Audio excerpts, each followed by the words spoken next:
وراودته التي هو في بيتها عن نفسه وغلقت الأبواب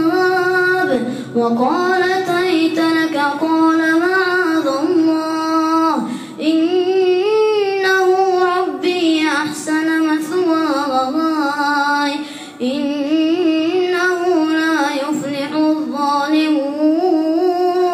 ولقد همت به وهم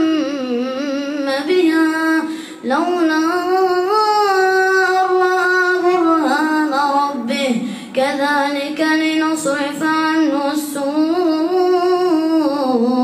والفحشاء إنه من عبادنا المخلصين واستبق الباب وقدت قميصه من دبر واستبق الباب